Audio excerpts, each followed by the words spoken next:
ஓம் நம சிவாய. நாம் இந்த வீடியோவில் எதை பற்றி பார்க்க போகிறோம் அப்படின்னா, காதல் திருமணம் செஞ்சவங்களோட ஜாதகம் எப்படி இருக்கும், அந்த ஜாதகத்தில் கிரக நிலைகள் எப்படி இருக்கும், காதல் திருமணம் செய்யறதுக்கு என்ன விதிகள் ஜோதிடத்தில் இருக்குது, அந்த விதி சிஆர்பி மெத்தடில் இந்த ஜாதகத்தில் எப்படி பொருந்தி வருது அப்படிங்கிறத பற்றி இந்த வீடியோவில் பார்க்க போகிறோம். சித்தர்கள் சொன்ன முறையில் பிளானட் லிங்க் ஆகும். அது இல்லாமல் சிஆர்பி மெத்தடில் மேலும் 6 முறைகளில் பிளானட் லிங்க் ஆகுதுன்னு புதுசாக கண்டுபிடிச்சிருக்கேன். அதை பற்றி 2 நிமிஷம் உங்களுக்கு சுருக்கமாக சொல்லிவிட்டு இந்த வீடியோவை பார்ப்போம். வதம் நட்சத்திரத்தில் உள்ள கிரகங்கள் இணையும், வேதை நட்சத்திரத்தில் அமர்ந்த கிரகங்கள் இணையும், வைநாசிகம் நட்சத்திரத்தில் அமர்ந்த கிரகங்கள் இணையும், ஒரு கிரகத்தினுடைய 3 நட்சத்திரங்களில் அமர்ந்த கிரகங்கள் இணையும். அந்த கிரகங்களை ரொட்டேட் பண்ணி அல்லது டிரான்ஸ்ஃபர் பண்ணி பார்க்கலாம். இந்த மாதிரி மேலும் 2 முறையில் கிரகங்கள் இணையுதுன்னு கண்டுபிடிச்சிருக்கேன். அதை பற்றி எலாபரேட்டாக டிஸ்கிரிப்ஷனில் இருக்கிற லிங்கில் பார்த்து தெரிஞ்சுக்கோங்க. வாங்க வீடியோக்குள்ளே போகலாம். இந்த ஜாதகர் பிறந்தது துலா லக்னம். லக்னத்திற்கு 4ல் கேது இருக்குது, 5 6ஆம் வீட்டில் புதன் இருக்குது, சுக்கிரன் இருக்குது, 7ஆம் வீட்டில் சூரியன், செவ்வாய், குரு, சனி இருக்குது. கடகராசி 10ஆம் இடம், அதில் ராகு இருக்குது. 12ஆம் இடம் கன்னி, அதில் சந்திரன் இருக்குது. இந்த விதத்தில் லவ் மேரேஜ் பண்ணவருடைய ஜாதகம் இப்படி இருக்குது. இவர் லவ் மேரேஜ் பண்ணுறதுக்கு சிஆர்பி மெத்தடில் நான் கண்டுபிடிச்சிருக்கிற ரூல்ஸ் என்ன அப்படின்னு சைடில் தெரிகிற ப்ளூ கலர் பாக்ஸில் இருக்குது பாருங்கள். 5 ரூல் இருக்குது. முதல் ரூல் 1, 5, 9 தொடர்பு.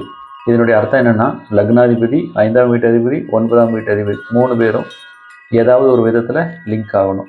எப்படி லிங்க் ஆகிறாங்க அப்படின்னு இந்த ஜாதகத்தில் பார்க்கலாம். துலா லக்னத்தின் அதிபதி சுக்கிரன், 5ஆம் வீடு கும்பம், இதனுடைய அதிபதி சனி, 9ஆம் வீடு மிதுனம், இதன் அதிபதி புதன்.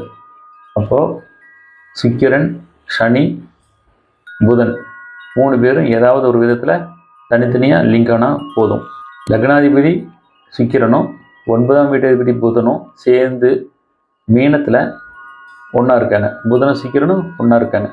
இந்த விதத்தில் 1ஆம் வீட்டு அதிபதியும் 9ஆம் வீட்டு அதிபதியும் லிங்க் ஆகிறாங்க.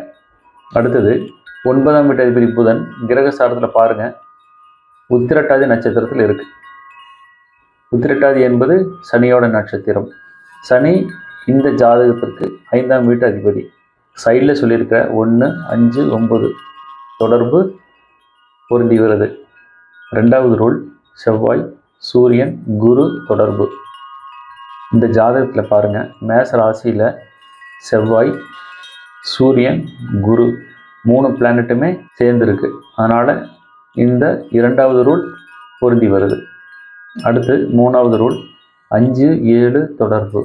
3வது ரூல் 5, 7 தொடர்பு. துலா லக்னத்திற்கு 5ஆம் வீட்டு அதிபதி சனி 7ஆம் வீட்டில் இருக்குது. அப்போது 5, 7 கனெக்ட் ஆகிருக்கு அப்படின்னு நம்ம பார்க்குறோம்.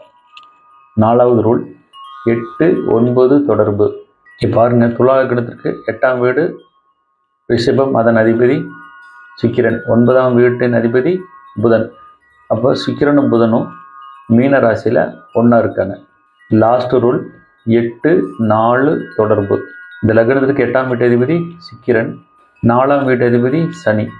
இந்த சுக்கிரனுக்கும் சனிக்கும் எப்படி கனெக்ஷன் வருதுன்னு பார்க்கலாம். சுக்கிரன் மூலமாக சனிக்கு நேரடி தொடர்பு வரல. ஏன்னா சுக்கிரன் மகர ராசிலேயோ கும்பராசிலேயோ இருக்கணும், அல்லது சனியோட நட்சத்திரமான பூசம், அனுசம், உத்திரட்டாதியில் இருக்கணும், அல்லது அந்த வீட்டை பார்க்கணும். அந்த மாதிரி எதுவுமே இங்கே நடக்கலை. அடுத்தது 5ஆம் வீட்டு அதிபதி சனி மேசத்தில் இருக்குது. சனி இருக்கிற நட்சத்திரம் பரணி. பரணி என்பது சுக்கிரனோட நட்சத்திரம். அப்போது சனிக்கும் சுக்கிரனுக்கும் தொடர்பு ஆகிருக்கு அப்படின்னு நம்ம எடுத்துக்கணும். அதாவது 4ஆம் வீட்டு அதிபதிக்கும் 8ஆம் வீட்டு அதிபதிக்கும் தொடர்பாக இருக்குன்னு எடுத்துக்கணும். இந்த விதத்தில் சிஆர்பி மெத்தடில் இருக்கிற இந்த 5 ரூலுமே பொருந்தி வரதை பார்க்க முடியுது. இந்த 5 விதியில் ஏதாவது ஒரு குறை வரும் பட்சத்தில் அவங்க லவ் பண்ணுவாங்க. லவ் பண்ணவங்கள திருமணம் செய்ய முடியாமல் பிரேக்கப் ஆயிரும். இந்த மாதிரி அடுத்த வீடியோவில் ஒரு லவ் மேரேஜ் பண்ணினவங்களோட ஜாதகத்தை அனலைஸ் பண்ணலாம். திருச்சிற்றம்பலம்.